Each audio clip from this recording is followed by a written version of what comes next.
and Furious, ladies and gentlemen.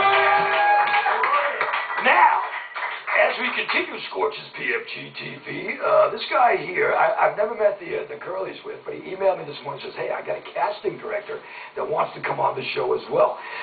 The man he's so big in the New England movie scene, and he's got a lot of stuff to talk about because some laws just passed that actually help out the whole movie industry in New England. Give it up for Slavin and Jodi Purdy-Quinlan.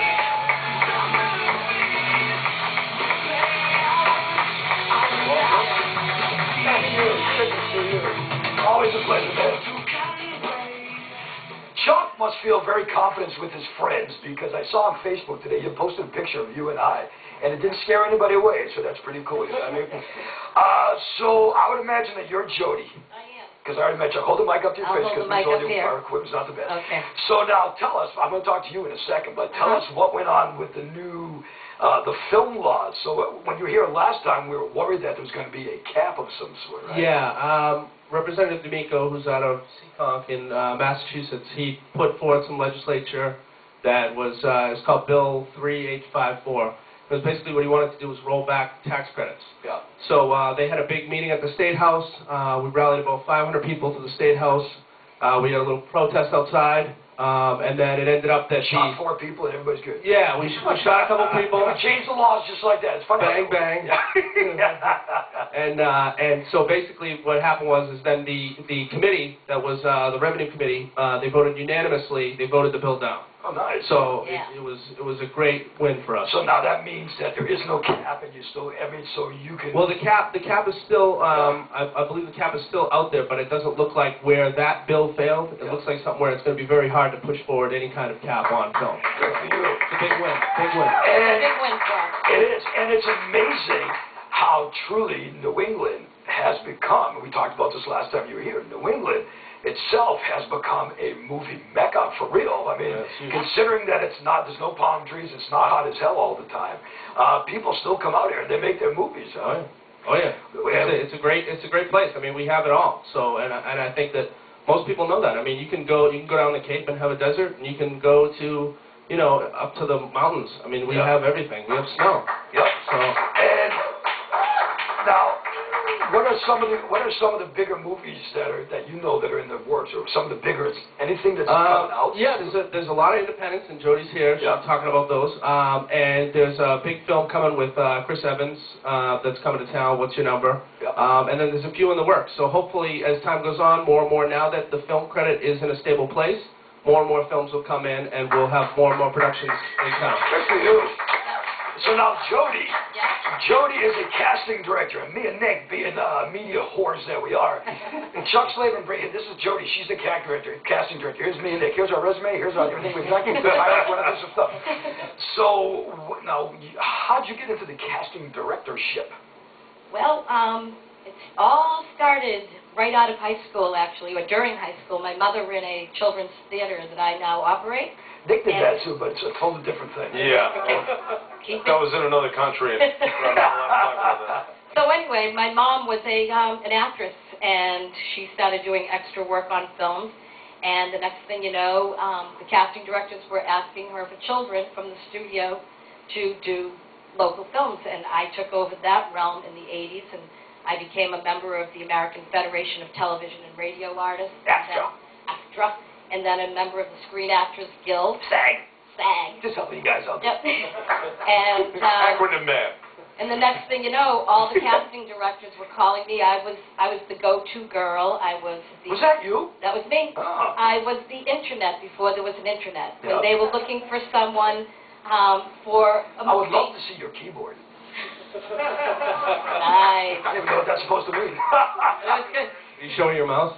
Yes, I'll show you my mouse. All right, enough of this. I'll show you my mouse. I'm a mother. Yeah, you know how bad it was when I had the moms of the School of Rock here and I had to still be myself? I was like, oh my God. They're all like, oh my God.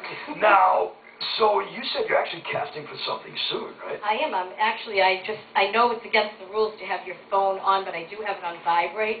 But it is... Pleasure mode. Exactly. Yes. I call myself up somehow 20 times a day. I call people all the time. Anyway.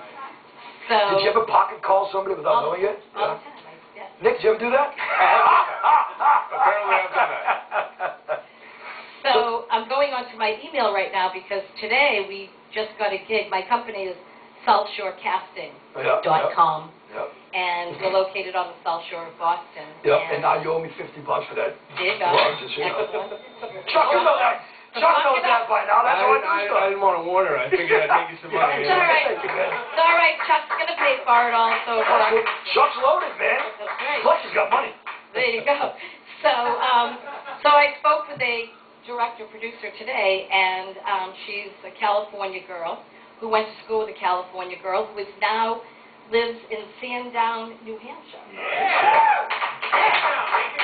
So her name is Pamela Morrison Woodrow, and her classmate Darla Ray.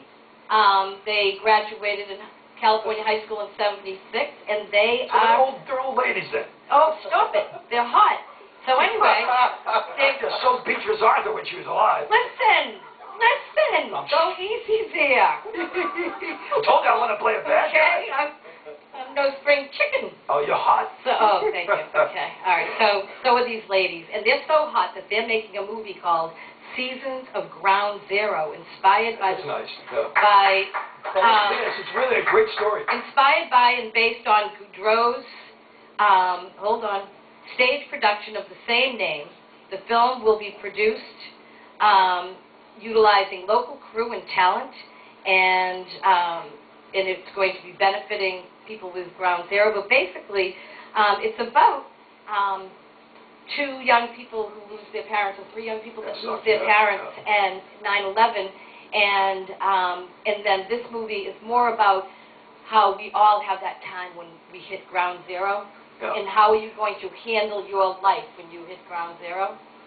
So that's the premise of the story. So we're going to be casting it here in New Hampshire through my company, and anybody that wants. Might as well plug them again. You already blew me 50. You already blew $50 out of my payroll. If anybody's interested and they'd like to send me their picture and resume, or picture and contact information, or picture and or headshot and resume. Or $500 to or guarantee the job. No, nothing like that.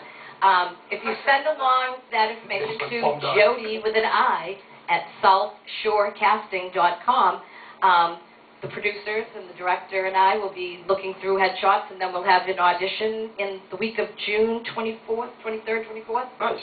Up here in Sandown. Yeah, Sandown, New Hampshire. Sandown, New Hampshire.